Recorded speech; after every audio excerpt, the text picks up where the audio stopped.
भाई तुम क्या जानते हो? परंतु आज की शास्त्रार्थ सभा कुछ विशेष थी। आजकल के नौसिखिए हमें सिखाने चाहिए। चाहे कुछ भी कहते रहें, भगवान तो अरे निराकार लेकिन इन सब शास्त्रों बातों के में अनुसार आपके मानने या न मानने से क्या होता है? नहीं हो जाता। सत्य और असत्य के बारे में ये क्या जानते हैं? शास्त्रों के अनुसार शांतम शांतम विद्वानों, शांत हो जाइए। आप सब प्रकांड विद्वानों से मैं काशी का राज पंडित विनती करता हूं कि इस गहन चर्चा को हम यहीं छोड़ दें, ऐसे कैसे हो सकता? लेकिन क्यों? क्योंकि आज इस गौमठ में महान विद्वान धर्मदेव अयोध्या से पधारे हुए हैं और साथ में विराजमान हैं उनके सुपुत्र श्री घनश्याम। श्री घनश्याम की विशेषता यह है कि मात्र 10 साल की उम्र में वेद उपनिषद आदि सभी शास्त्रों का अध्ययन उन्होंने पूर्ण कर लिया है। अरे अद्भुतम अद्भुतम। इतना ही नहीं, अपनी तीक्ष्ण बुद्धि से घनश्याम ने सभी शास्त्रों का सार तत्व भी निकाल लिया है। अरे इतनी छोटी सी उम्र में इतनी विद्वता, ये तो कोई असाधारण बालक है। ये तो बिल्कुल असंभव है। हमारे धर्म में इतने शास्त्र हैं कि उन्हें पढ़ते पढ़ते न जाने कितनी जिंदगियां बीत जाएं। ऐसे में इतनी छोटी सी उम्र में ये कोई कर ही कैसे सकता है? ये तो बहुत बड़ा आश्चर्य है। तो इसीलिए मेरा सुझाव है कि घनश्याम जी, आप ही इन सभी विद्वानों के विवाद का समाधान करें। ये दूध मुहा हमको समझाएगा। प्रथमं तु नमस्कारांजलिं समर्पयामि।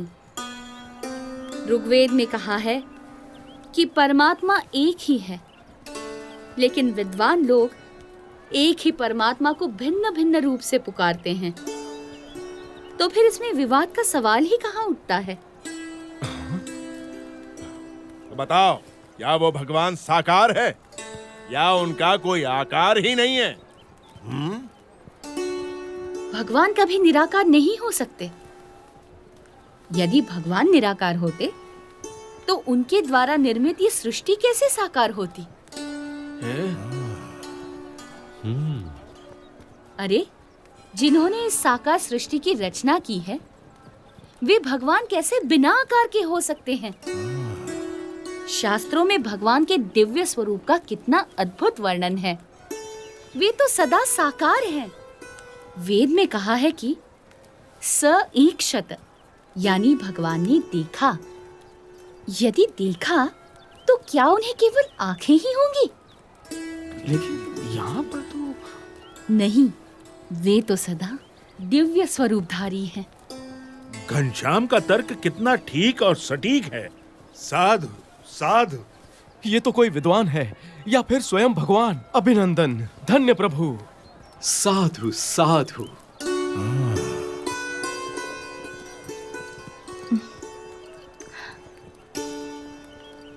तो आप बताएंगे कि किस साधना से मनुष्य को मुक्ति या मोक्ष मिलता है?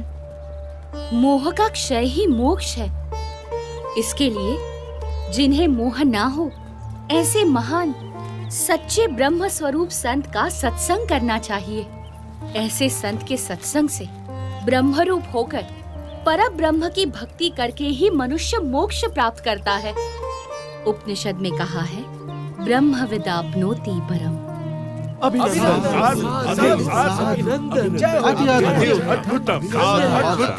प्रभु। अभिनंदनम। धन्य धन्य प्रभु।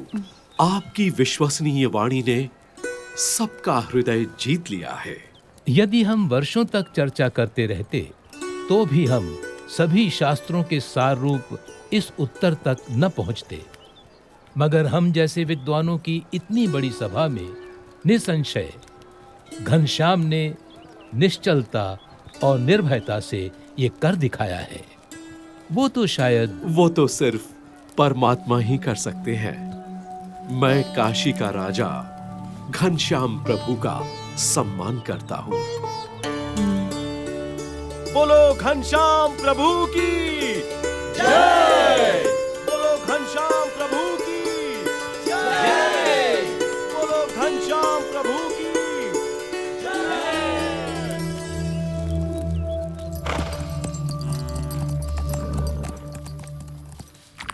सती देवी का स्वास्थ्य दिन प्रतिदिन गंभीर होता जा रहा था। उनके जीवित रहने की संभावना कम होती जा रही थी, परंतु उनके मन में पुत्र घनश्याम के स्वरूप की महिमा उत्तरोत्तर बढ़ती ही जा रही थी।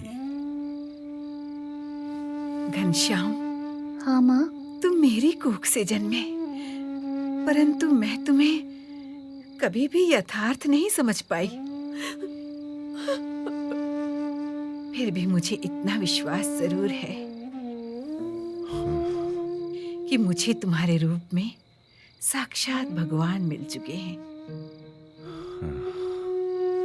लेकिन अब मुझे सिर्फ इतना ही समझाओ कि किसी अन्य मुमुक्षु को सदा के लिए भगवान से भेंट करनी हो तो वो कैसे संभव है? हाँ माँ, सच्चे भगवानमय संत के सत्संग और प्रसंग से मुमुक्षु को भगवान की भेंट होती है।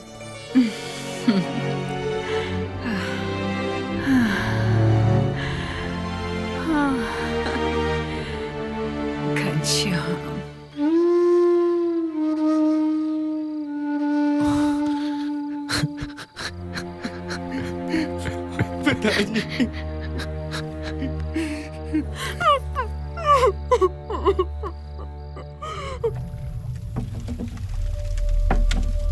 अब घनश्याम के मन में गृह त्याग करने का संकल्प प्रबल होता जा रहा था।